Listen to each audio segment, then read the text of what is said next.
Pain isn't just something we feel, it's something our brain interprets. And at the center of that process lies one of the body's most remarkable systems, the mu-opioid receptors. These tiny receptors are nature's built in relief valves, controlling not just pain, but comfort, calm, and survival. But when powerful synthetic opioids like fentanyl or oxycodone flood that system, what once helped us heal can start to harm us. Welcome to Logan's Voice. I'm Doug Ballinger, Logan's dad. In this podcast series, we talk about truth, awareness, hope, and healing in the fight against America's poison drug supply. If you're listening on YouTube, take a moment to subscribe, like, and tap that notification bell so you never miss an episode. And if something you hear today resonates with you, share it because awareness only spreads when we do.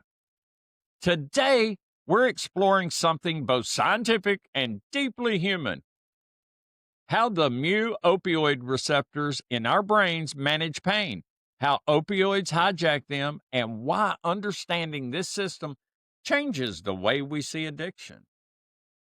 Your body carries its own pharmacy, a built in system that releases natural chemicals called endorphins. These are your body's morphine, created inside you. When you stub a toe, or get a cut, or even face emotional stress, those chemicals travel through your nervous system and bind to specialized docking stations, your mu opioid receptors. When they connect, pain signals quiet down, and the brain receives a message: you're safe now, you can heal. These receptors are found throughout the body, in the brain, spinal cord, gut, and even in your immune cells. That's why opioids can dull pain, calm anxiety, slow breathing, and produce that heavy feeling of relief. Think of the system like a perfectly tuned orchestra, every note in harmony, creating balance. Your body releases just the right amount of relief at just the right time. But when something like fentanyl or oxycodone enters the picture, it's not a controlled note. It's a floodlight blasting every instrument at once. The natural balance collapses. Relief becomes euphoria, and the brain immediately labels that feeling as vital. From that point forward, it starts chasing the flood instead of the rhythm. The mu opioid receptor's job is to manage pain and maintain balance.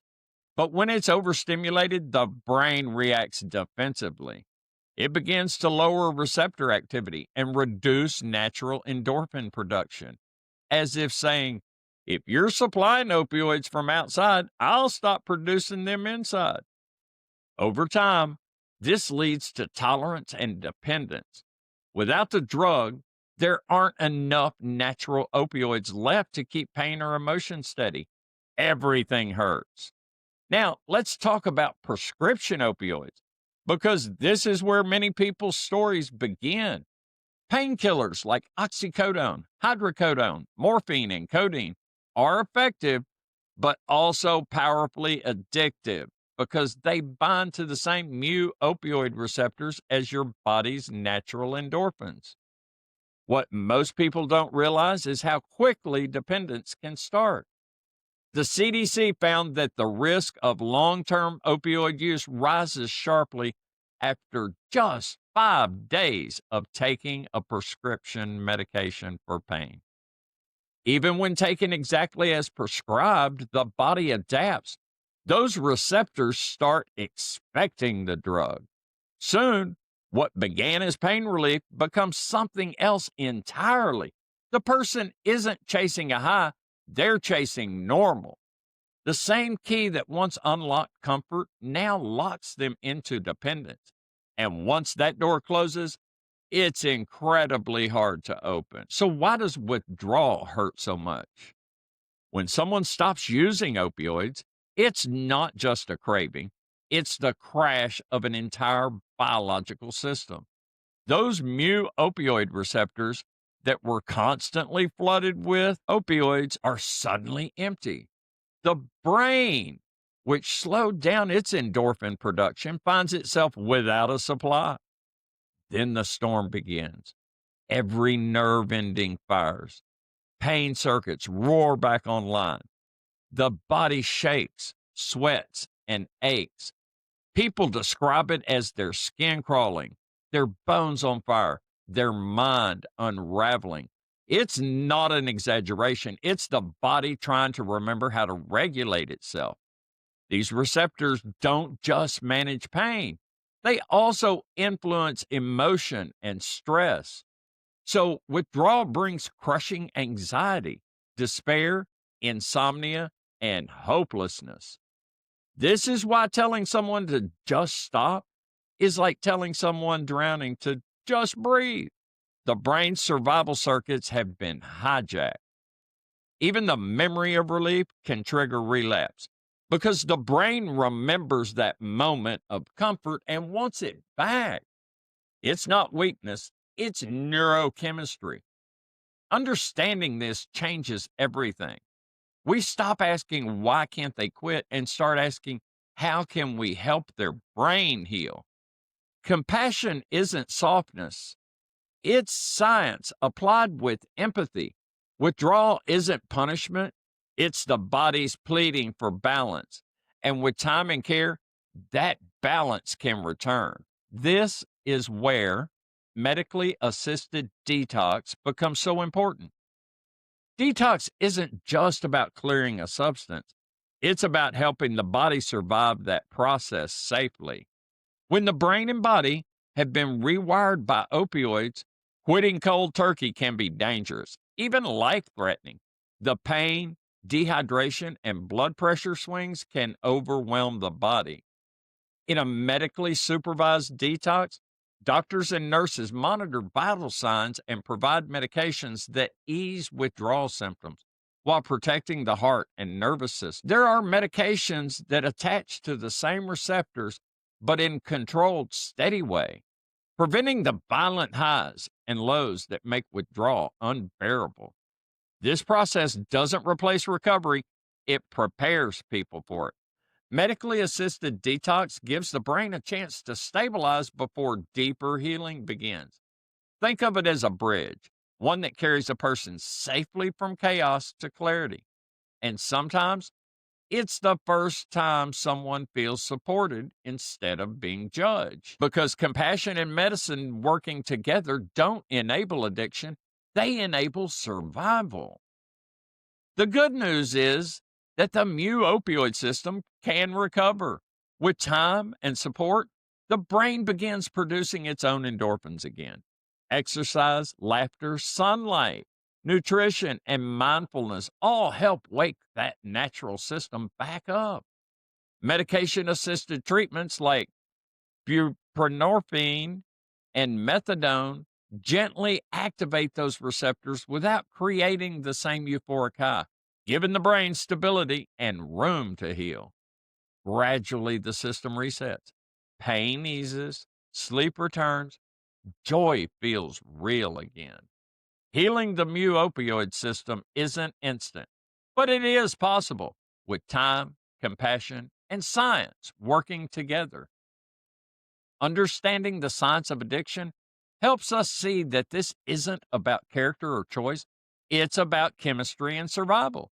The mu opioid receptor doesn't have morals, it reacts to whatever activates it. Once overstimulated, the brain rewires itself to prioritize relief above all else. But here's the heartbreaking part. Even with all this science, stigma still keeps people suffering in silence.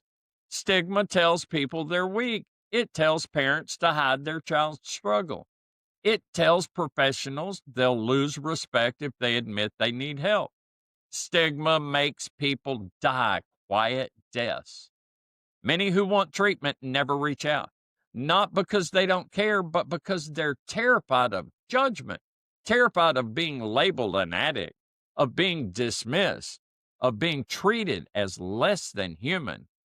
The shame isolates people, and isolation feeds addiction. Every time we whisper instead of speaking openly, the silence grows stronger than the solution. But when we share the truth, when we say addiction is a disease, not a defect, we start dismantling that wall brick by brick. Compassion and education are antidotes to stigma.